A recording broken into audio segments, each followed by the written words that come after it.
Eh bien, merci encore une fois de plus, Mas, pour cette visite. Et non seulement la visite, mais l'opportunité que vous me donnez pour que je puisse m'exprimer par rapport à ce qui fait la une ces derniers temps. Je cite les concertations nationales qui se passent en RDC. Je pense que vous avez bien fait qu'on puisse aborder quand même ces sujets, ces thèmes, parce que j'estime que le peuple a droit, les Congolais ont droit de connaître non seulement la vérité, mais les enjeux, les dessous de ce qui se passe dans leur pays. Et c'est dans ce sens-là que j'avais accepté votre demande et que je vous reçoive pour que nous puissions analyser ensemble, essayer de mettre les quelques informations à notre possession sur la table et pour permettre finalement à tout le monde d'avoir une idée. Parce qu'il faut dire que beaucoup de nos compatriotes, pour ne pas dire tous, qui siègent actuellement dans ces assises, en tout cas, il y a pas mal qui ne savent pas réellement les dessous, les enjeux, bref, pourquoi est-ce qu'ils sont là. Il y a de ceux-là qui se retrouvent dans ces lieux parce qu'ils appartiennent à telle ou telle autre famille politique, parce qu'ils ont des relations ça et là. Peu importe, là n'est pas notre problème. Mais comme homme de politique, j'estime et je crois que c'est dans mes devoirs de pouvoir mettre à la disposition du peuple ce que je connais. Bien que je ne siège pas au palais du peuple, mais cela ne m'enlève en rien la congolité et le sang congolais qui est en moi. Et sans plus tarder, pour qu'on puisse parler des enjeux, les dessous de ces assises de Kinshasa, je crois qu'il nous faut recourir à l'histoire. Il faut savoir remonter l'histoire pour comprendre les vrais enjeux et les dessous de ces assises et de cette situation. Évidemment, l'heure est grave, la situation est grave. On doit se le dire et on ne doit pas se le cacher. Mais comme je dis tantôt, commençons par l'histoire. Vous comprendrez que la RDC, c'est vrai, sa deuxième république n'a pas été un paradis. Si l'on doit dire que tout était bien, c'est faux, c'est du mensonge. Elle avait ses problèmes, donc la RDC. Tous les problèmes il y avait, sauf les problèmes de la souveraineté nationale et de l'intégrité territoriale. On pouvait parler des problèmes sécuritaires, on pouvait parler des problèmes socio-économiques, on pouvait parler des enjeux politiques, mais les problèmes liés à la souveraineté nationale et à l'intégrité territoriale n'ont jamais existé. Tout est parti des années 1997. 97, quand on parlera de l'année 97 en RDC, tout de suite, on verra la chute du maréchal Mobutu, d'une part, et de l'autre côté, on verra l'avènement de l'AFDEL et la dégradation accélérée de l'insécurité, la menace de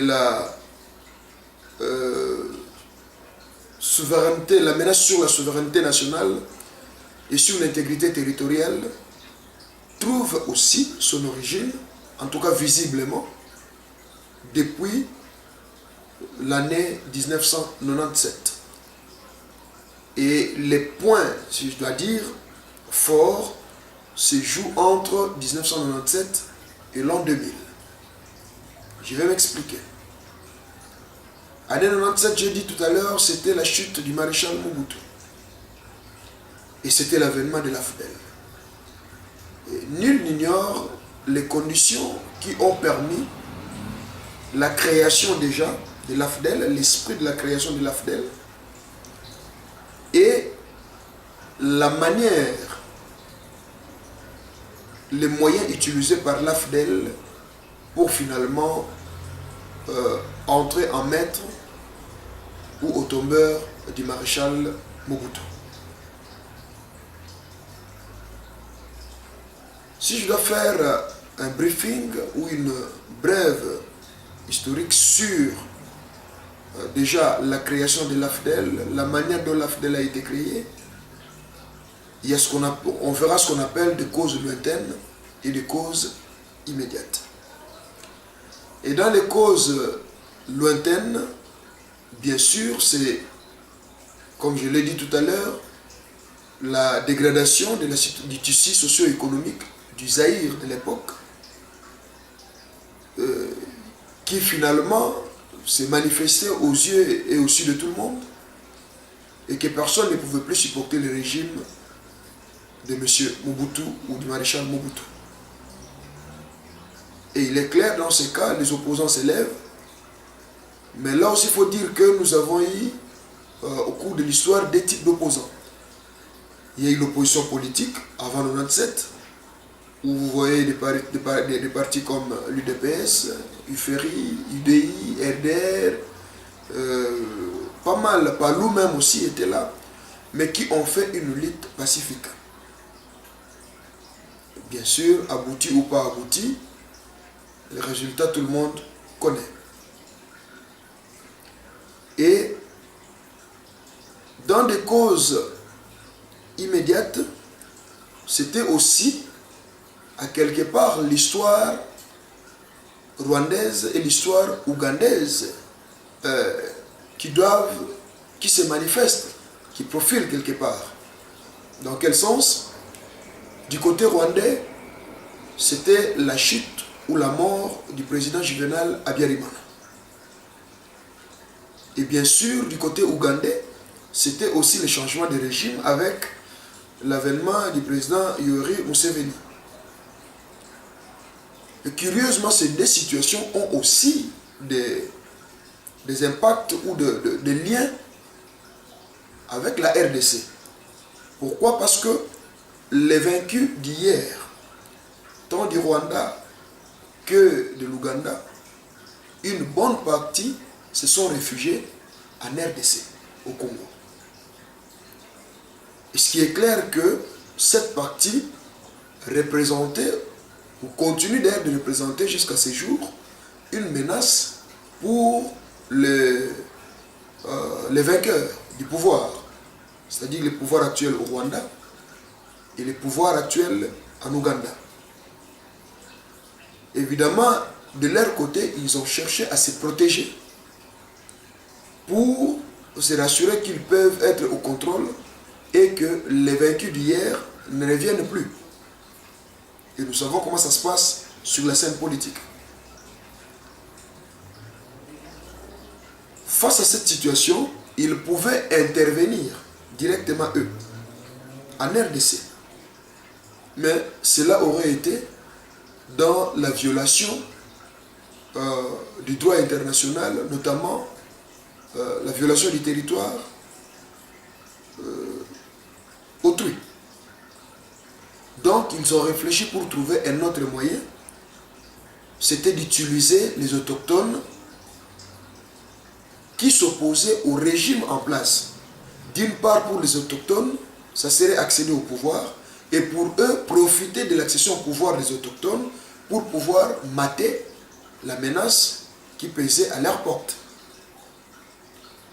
Souvent dans cette problématique, nous parlons du Rwanda, de l'Ouganda et une partie du Burundi, mais aussi l'Angola, qui du côté ouest, avec la présence de l'UNITA qui posait aussi problème, qui représentait une menace face au pouvoir de Luanda.